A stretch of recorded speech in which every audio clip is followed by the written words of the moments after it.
વડોદરા શહેરમાં ધૂમધકતા તાપમાં લોકો પોતાની જાતને રાહત મળે, ગરમીથી બચાવ થાય તેને માટે આપ જોઈ શકો છો કે અહીંયા શેરડીનો રસ પીવા માટે ખૂબ મોટી સંખ્યામાં લોકો પહોંચ્યા છે. તેમની સાથે પણ વાત કરીશું. વડોદરાની વાત કરીએ તો છેલ્લા 2 દિવસની અંદર 42, 43 અને 43.6 ડિગ્રી સુધી ટેમ્પરેચર પહોંચી ગયું હતું.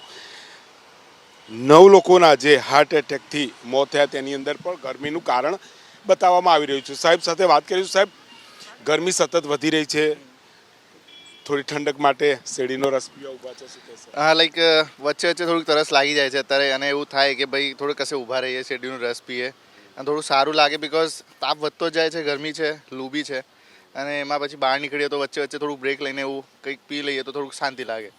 એટલે બ્રેક લેવો પણ જરૂરી છે. બેન, સવાલ એક જ પૂછીશ કે લોકોને ચક્કર આવે છે, બેહોશ થાય છે.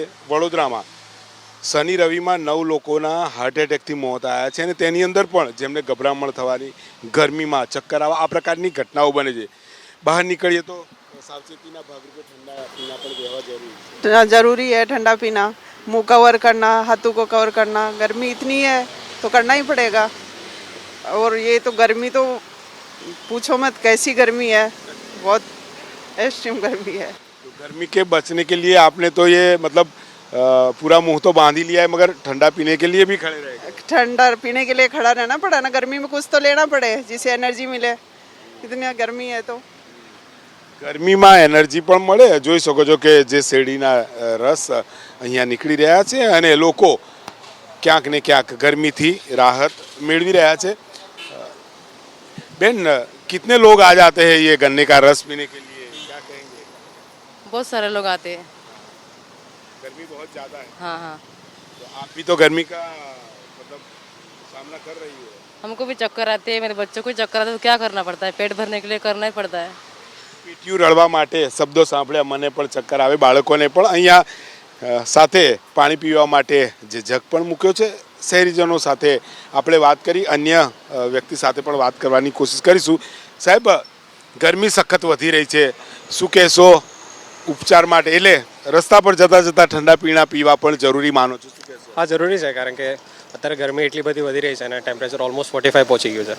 તો એના માટે હાઇડ્રેટેડ રહેવું બહુ જરૂરી છે, કારણ કે એના લીધે ચક્કર પણ આવે, ક્રેમ્પ્સ પણ આવે અમુક વખત, મીઠું ઓછું થઈ જાય એટલા માટે રસને બધું મળી રહે છે એટલે સારું છે આ ટાઈમે.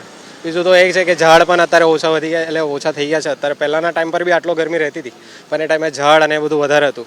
અત્યારે બધું કન્સ્ટ્રક્શનને લીધે ઝાડ ને બધું ઓછું થઈ ગયું છે, એટલે એના લીધે ફરક પડે છે આપણને. એ વસ્તુ છે. મહત્વપૂર્ણ મુદ્દો ઉઠાવ્યો છે.